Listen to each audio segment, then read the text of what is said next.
What's up, YouTube? I hope you guys are all doing well. In this video, I'm going to be showing you guys how I create my thumbnails using a free software called GIMP. It's completely free. If you're interested in downloading it for yourself, I'll leave a link to that in the description below. If you guys like this video, make sure to drop a like, subscribe, and if you're a new channel looking to create thumbnails, leave a comment below. I'm curious to see what kind of content you guys are looking to create, and yeah, let's get into it. So first thing you're going to want to do is go to File, New, and your thumbnail size needs to be 1280 by 720 pixels. I have a pre-created or preset created for that. So you hit OK, and you're going to have this blank screen here. So what I like to do is screenshot clips from my videos and use that as the background of my thumbnail. So I'm going to drag a screenshot in that I have here. So I drag that in. If you use a screenshot, you're going to notice that it's zoomed in. That's just their sizing's off. So you're going to go over here, click this here, click on your picture, and then while holding Control, I click and drag, and you want to resize your image. So it's just going to be about here, and you're going to hit Scale.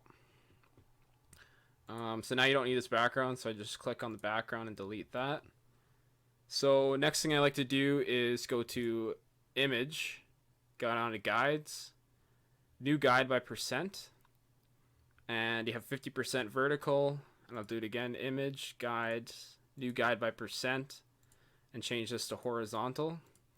And this just gives you a guide of the center of the image, which I like to center all of my text with. So next thing, you're going to go over here and press the text tool, and you're going to click and drag out a text box. Here it's up to you. You know, you're going to pick your font, pick your size. I'm probably going to stick with about 180, and I'm going to type in thumbnail.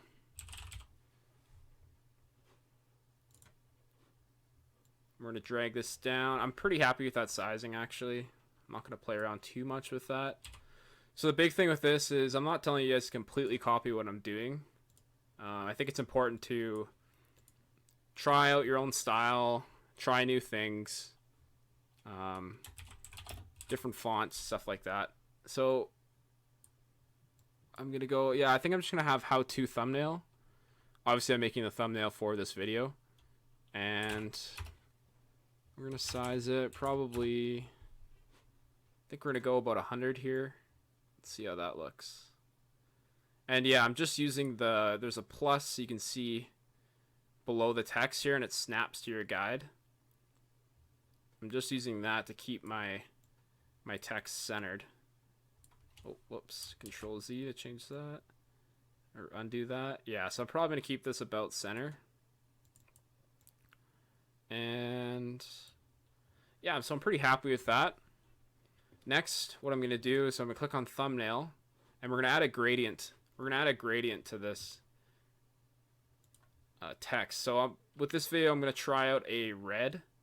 So I'm going to start with like a lighter red here, clicking the first box, and then on the second box, we're going to get a darker red. So you're going to get a bit of a color gradient difference, and just play around with your colors, right? So once you're happy with your two colors that you're going to use, you're going to click on, you're going to go to thumbnail, right click, alpha to selection, and that selects your text. Then you're going to click on your gradient tool. If you don't want to use, if you're not sure about your custom colors, there's a bunch of preset colors you can also use. And once you have gradient clicked and you have alpha to selection, you just click and you drag, and you just adjust where your gradient goes, right? So I just like to click and drag down, and I want to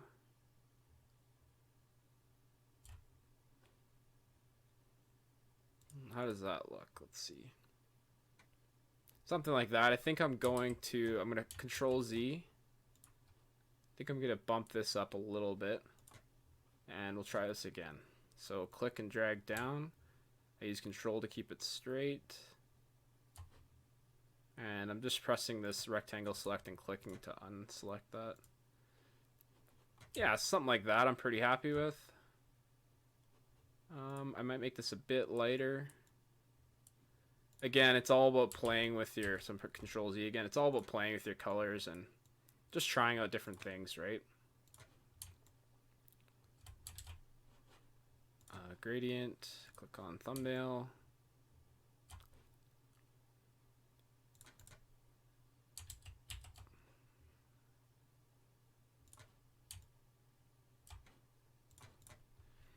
Yeah, something like that.